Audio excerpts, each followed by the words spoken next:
Happy Friday, everyone, and welcome to the final overtime before your summer break. I'm your host, Nick Robbie, and we have a very special show for you today as we will be discussing high school MVP athletes. We have an exclusive look at NAU baseball and basketball teams, plus we'll have a recap of your top 10 best plays from the past year in Northern Arizona. But first, as you can see, joined here by my student co-host, Jacob the Kid.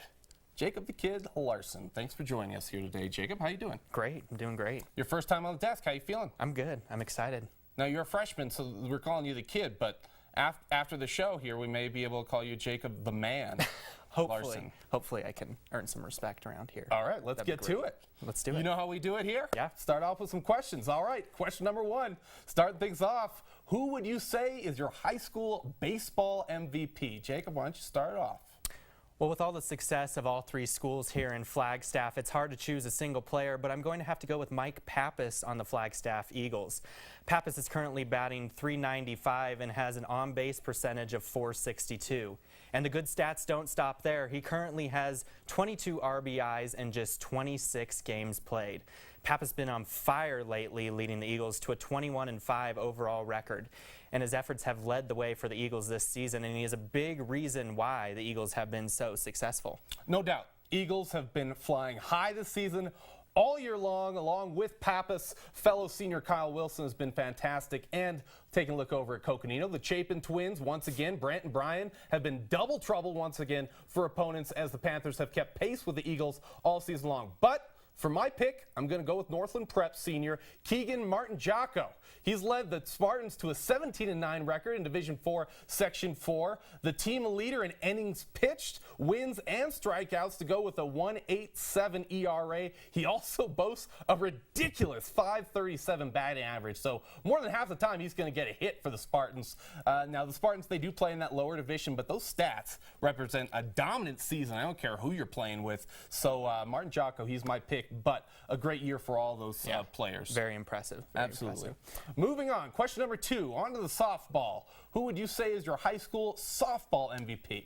I guess I'll start things off here. Just like baseball, a lot of good options here. Coconino's Riley Hanneman, Savannah Livingston, and Elena Ohumikini, I want to make sure I say that right, have had big seasons for the Lady Panthers, but Flag High has been the team to beat all year long. Junior pitcher Anelli Marcia is the straw that stirs that drink. So softball is all about the pitchers. Marcia has been a rock for the Lady Eagles all season, pitching 156 innings. 156 innings. That's a lot of innings. She boasts 1.84 ERA with 116 strikeouts. She can also handle the bat, a .392 batting average. Lady Eagles, they lead their division, and Anelli Marcia, big reason why they still have their sights set on a state title.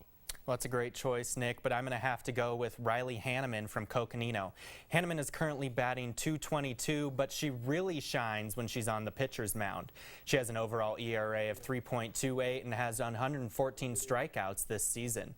As a three-sport athlete, this is Hanneman's last chance to shine as a high school athlete, and she has really stepped up to the plate and helped her team have a very successful season. Yeah, we got a little sneak peek there. You were talking a little softball. We got a little glimpse of football. So I think we better move on. Yeah. All good picks for those softball teams, though. All right, third question. Zach Bowman, NAU former running back. Will he get drafted into the NFL? Now, we got 1 week away, looking at Getting the NFL close. draft next week. You excited? Oh, yeah. Love the NFL draft. Yeah, I'm excited, but looking at our local kid, what do you think about Zach Bowman? You Does know, he get a chance? I believe that he will get drafted. It's just a question of when he will be drafted. Bowman has the stats and the ability to make it in the NFL, but I see him being a fifth-round pick or higher. I see him going to a team more like Carolina or Minnesota that needs a solid backup running back where he can develop and turn into that premier guy for that team. Obviously, Bowman is a special talent, and I believe that he will really have an impact on a team that is willing to give him a chance.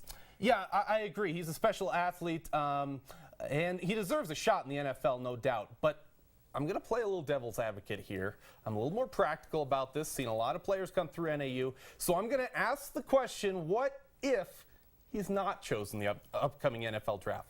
NAU doesn't typically get a lot of look in from many pro teams, just being honest. And because of the lower division FCS statistic, it is entirely possible that Bowman gets passed over. However, That's not the end of the road, especially considering the punishing workload and attrition of running backs in the NFL. I really expect Bowman to sign on with a team as an undrafted free agent rookie if he doesn't get picked up in the draft. And I do expect him to get a chance to make a roster in preseason. So although I certainly hope Bowman gets his name called on draft day coming up here next week, I think he'll be on an NFL team comes preseason, and he'll have a chance to fight for a spot in August. Yeah, and hopefully he can make a team somewhere. Yeah, he's just an incredible talent. If he doesn't, I'm sure he can make a practice squad. So I think he'll be all right. I totally agree. Yeah. All right, let's move on. We got lots more coming up. Stick around, everybody. We have exclusive looks inside the NAU baseball and basketball teams. More overtime after the break.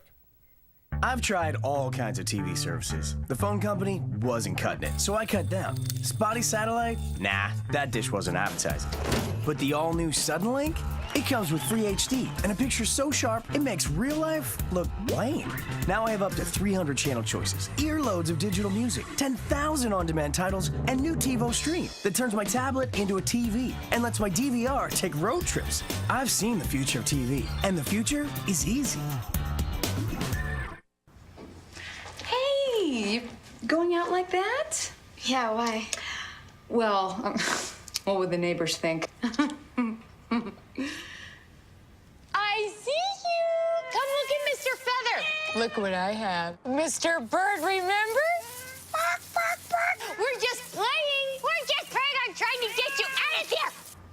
Even still. You don't have to be perfect to be a perfect parent. There are thousands of teens in foster care who don't need perfection. They need you.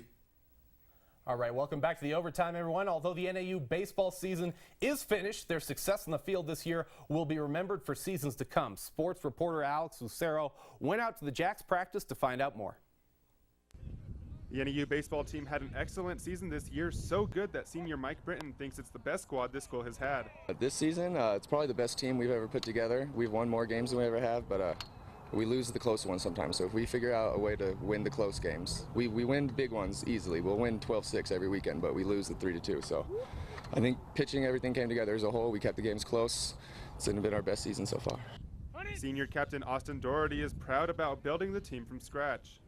I mean, it's awesome, especially to start this thing from the ground up. What myself and the couple seniors and the other couple guys that have been here for 3 years have done with this program, the new guys coming in, all the family support, the support from NAU, I mean, it's just phenomenal. We get better support here than any other school, probably in the nation. Austin leaves after this year, but trusts the team will remain successful, and Chris Poirier thanks Austin for helping him become captain. I have the utmost faith in all these guys here to keep this program going, and I mean, they not only want it just to play baseball, they want it for the school, and they want to keep growing it for freshmen coming in. And I mean, I couldn't pass it off to a better guy in Chris Poirier. Love the kid to death, and I mean, he's gonna be phenomenal these next couple years. There's basically leadership, how to run a team without any coaches on it. You know, we coach ourselves, we do everything ourselves with no one to tell us what to do. So it's been nice having someone like Austin to teach me how to be a part of the team and be a leader on the team at the same time. Because the team has been so successful, Poirier is going to continue the way that Austin coached the team. You know, basically just kind of keep preaching what Austin's been teaching us, and, you know, have fun. That's the most important thing, have fun. This is a club team, and to come each and every day ready to play, you know, and play for each other and together, and try to get that winning attitude that we need to keep going farther. Britton is sad to go, but knows these Jacks will keep on being successful. It's kind of bittersweet having to leave. I wish I could stick around for a little bit longer and see it grow, but I'm sure that's what it's going to do. It's just going to grow and grow. Eventually, I think it has the potential, and Flagstaff has great recruiting potential. They could field a good competitive D1 program here if they want. That'd be awesome to see this turn into that. One of these days, this team might become an NCAA Division I program, but for now, we'll let the team continue to grow. Let me get a loud Jacks on 3. 1, 2, 3. The Lumberjacks basketball team managed to make the conference tournament this season, finishing with a 15-17 overall record and a 12-8 record in the Big Sky. But that isn't stopping Coach Jack Murphy from searching high and low for the next Lumberjack star. Currently, the OverTIME team caught up with Jack Murphy and guard Quentin Upshur to see what the recruitment process is like. Just keeping your character up, you know, doing what's right, you know, that's all. It's not too much pressure, but it's just doing what's right. Pressures to be successful academically, to do your job, always mind your P's and Q's. You're kind of living in a fishbowl as a player in college because you're one of the most noticeable people on campus. It's just like the way you just carry yourself around. You know, like a lot of people looking at you because you're an athlete on campus. You want kids to be successful in the classroom and academically and make progress towards the degree, but you also need to win games. Chris Hansen's averaging 25 a game at home. Every wing we've played for the last 3 weeks has had a career night. Everyone, even the little point guard from Southern Utah had 10. That's his career high. You know, you're getting your school paid for. In high school, a lot of times in public high school, you're just going to school there, you're trying out for the team. There's a lot of coaches coming into high school, like looking at our team and things like that, because we had good players, but when they'll ask for transcripts, it'd be like, oh, we can't take them, you know. But just because I had good grades, it gave me an opportunity to actually keep going. And so balancing the schedule between class attention, study hall time, and then practice time. Thanks to all those NAU athletes and coaches for sharing that with us. Well, stick around. We got your top 10 Northern Arizona plays coming up after the break. Hi, I'm Terry Markson.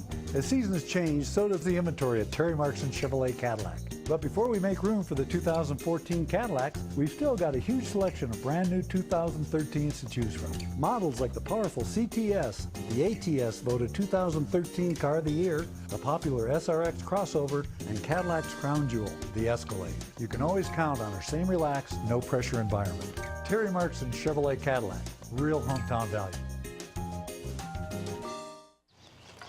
You know what, guys? There's a lot of tree branches and dry brush over here. We should probably move the bonfire over there.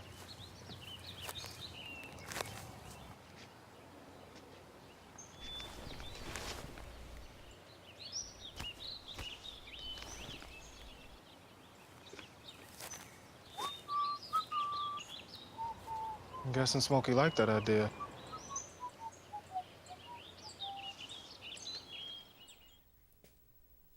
Welcome back, everyone. It's been a long sports year here at the Overtime and so many great sports moments that we wish we could all watch just one more time.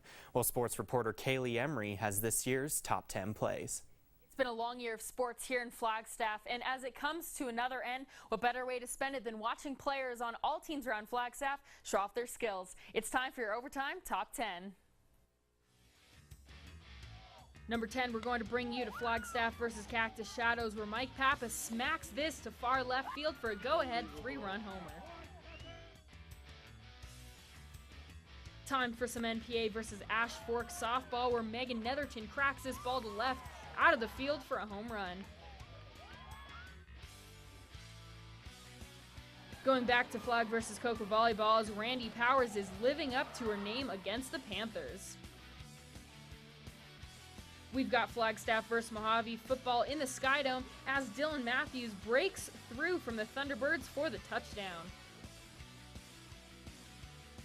Hitting the ice, NAU D2 versus Cal State Fullerton. Ben Russell takes the puck down the ice to tip it in for the nice goal against the Titans. Flagstaff versus Kingman basketball as Caleb Sandoval passes down court as it gets lobbed up to Trevor Johnson for the slam. Coconino versus Kingman, bases loaded, and Brant Chapin smacks this into center for the grand slam. NAU versus Cal Poly, when Ryan Reardon is going to just leap over the Mustangs O-line for the quarterback sack. Number 2, Flagstaff versus Bradshaw Mountain, and Trevor Johnson's unbelievable 360 dunk. And for your number 1 top play, NAU versus Montana, when Quentin Upshur gets the ball and just posterizes the Grizzlies. And that'll do it for your Overtime Top 10 from this year. Hope everyone enjoyed what these Northern Arizona athletes have to offer. All right, a lot of great plays, and as we say goodbye for our final Overtime, I want to say thank you to our Overtime crew, Alex Lucero, Tressa Tudrick, Brooke Cowell, Kaylee Emery, and my man here, Jacob Larson, also our internet crew, Brandon Watkins, Robbie Honey, Sam Roberts, all our production crew, Holly Swate and Simone Malveaux, Todd Birch, Maeve Golden, Brandon Newmar, executive producer, a lot of names there, so have a great summer, everybody, and we'll see you next season.